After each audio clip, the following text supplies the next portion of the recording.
New Yorkers exceed early voting numbers. A Metro North expansion will likely be delayed in the Bronx.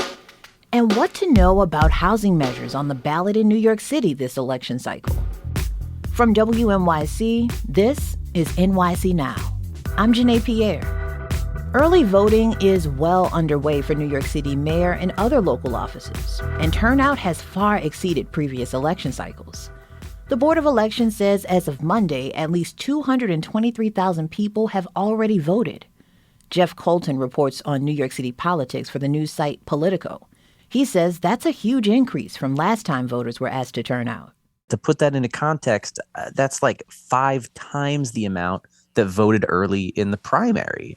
And, all the different campaigns are debating what that means and whether that's good for them. Democrat Zohran Mamdani remains the frontrunner in the polls, with former Governor Andrew Cuomo in second and Republican Curtis Sliwa polling third. Early voting ends this Sunday, November 2nd. Election Day is Tuesday, November 4th. New York Democrats could try again at drawing congressional maps. WNYC's Jimmy Vilkind reports on a new lawsuit that could open the door. A Democratic law firm is suing to overturn the state's congressional maps, claiming they marginalize non-white voters. If the case succeeds, Democratic lawmakers could draw new lines that might help win more seats. It's part of a national battle. Republicans in red states like Texas have redrawn congressional maps to help the GOP pick up seats in 2026. California and other Democratic-led states are doing the same. State Senator Mike Gianaris is a Democrat from Queens. He supports drawing new lines. We obviously have to get engaged and not sit on the sidelines while red states are bastardizing the makeup of Congress. Republicans say the suit is frivolous. The current lines were largely drawn by a court-appointed expert.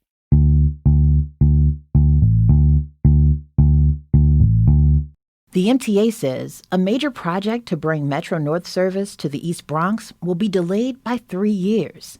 The Penn Access project will cost almost $3 billion, open 4 new stations in the Bronx, and bring Metro North service to Penn Station. But now, MTA officials say the project won't be complete until 2030 at the earliest.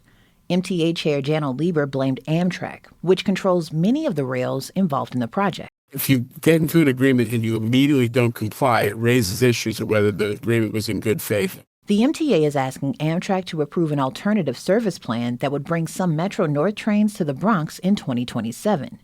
An Amtrak spokesperson says the railroad company is committed to being a good steward of taxpayer funds. Voters could have a say in the future of housing in New York City. After the break, we look into housing measures on the ballot this election cycle. Stay close.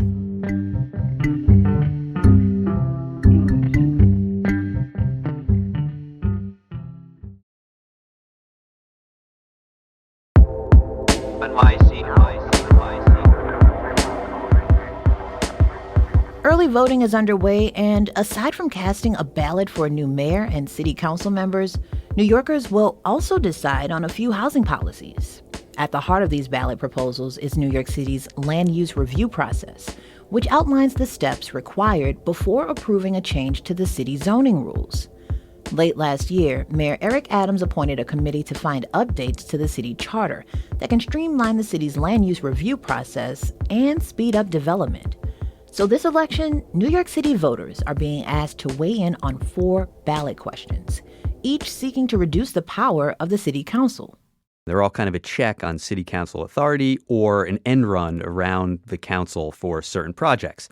That's WNYC's housing reporter, David Brand. He says 2 of the measures would eliminate steps from the current land use review process. There's a review before the community board, an advisory recommendation by the borough president. The city planning commission has a public hearing and also a vote, and then it finally gets to the city council after about 7 months of the other public review and the other steps. David says all of these questions propose trimming the process for certain types of projects, especially affordable housing development. The 3rd ballot question would create a mechanism for appealing rejections or modifications. One question would establish a 3-member panel that would have the authority to override the city council if the council rejects a land use application that's required to build more housing at a specific site. The first three housing measures have support from a broad range of elected officials, including Governor Kathy Hochul and Comptroller Brad Lander. But the city council hates these measures. If passed, David says the measures could be a real loss for council members. The city council has a tradition of member deference, where the whole body votes in line with the local member on land use issues in their district. That gives a local council member this immense influence over zoning and housing decisions. They can use that power to just straight up block any new housing. But a lot of council members argue that actually they use this power to be the voice of the community, and they can leverage the influence they have here to get more affordable units in a proposal or to get investments from the city or developers in infrastructure, schools, roads. There's a fourth measure on the ballot that would digitize the city's official paper maps. David calls it a technical fix for efficiency. It's meant to make it easier for developers and city planners to propose land use changes without having to dig out these decades-old paper maps that are actually contained in offices in each of the 5 boroughs, usually in Borough Hall. Right now, the city has 8,000 paper maps, and some of them date back to the 19th century.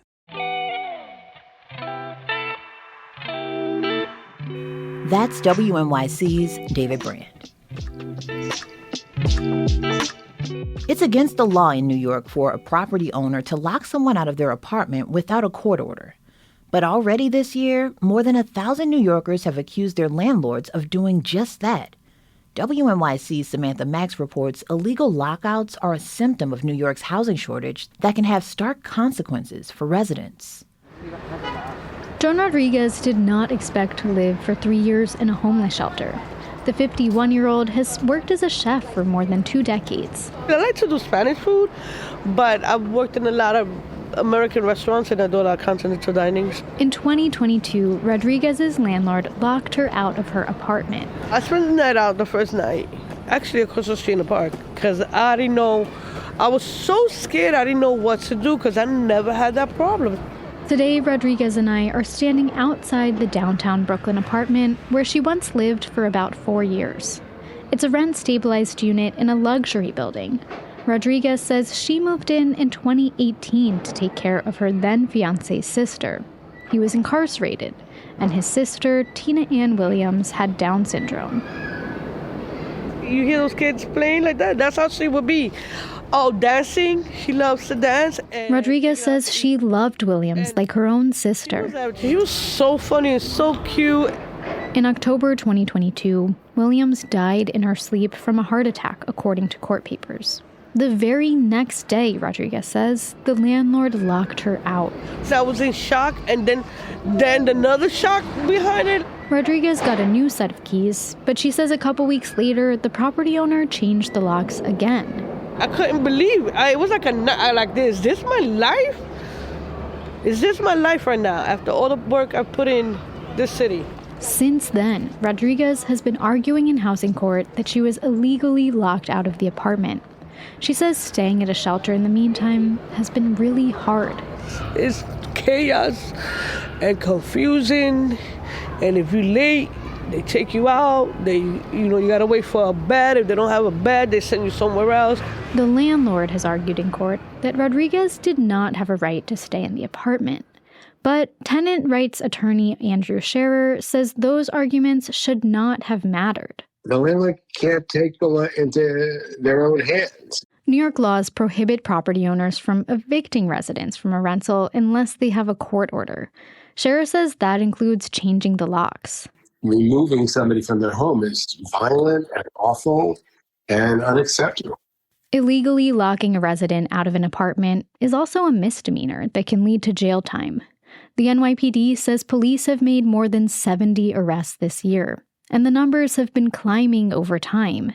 In 2022, they made just 30 arrests. State law also allows unrelated people to inherit their loved ones' rent-regulated apartments if they lived together and meet certain criteria.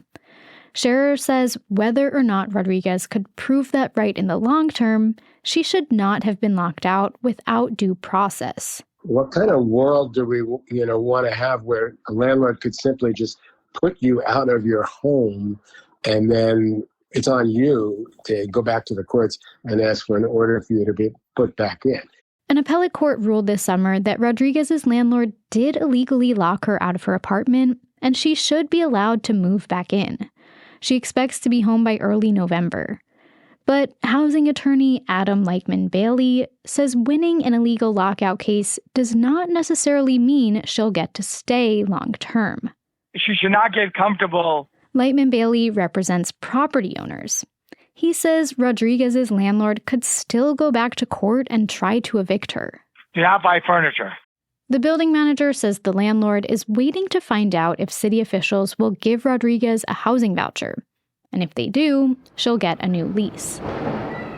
Rodriguez says she's feeling hopeful. I feel relieved. It's so relieving. And now I sleep a little better. Rodriguez says the first thing she's going to do when she gets home is cook in her own kitchen again. Do chicken. Pollo guisado with white rice and beans, because you know I'm Puerto Rican. That's WNYC's Samantha Max. Before we go, some exciting news for New Yorkers attending the Halloween parade this weekend. The theme for the 2025 New York City Village Halloween Parade is It's a Potluck. Organizers say they chose the theme to send a message of togetherness and spread community. The Grand Marshal is the food rescue organization City Harvest. They take unused food from restaurants and give it to food insecure New Yorkers. The parade is Halloween night at 7 on 6th Avenue between Canal and 15th Streets. Anyone in costume is allowed to participate, so dress up this Friday. Thanks for listening to NYC Now from WNYC. I'm Janae Pierre. We'll be back tomorrow.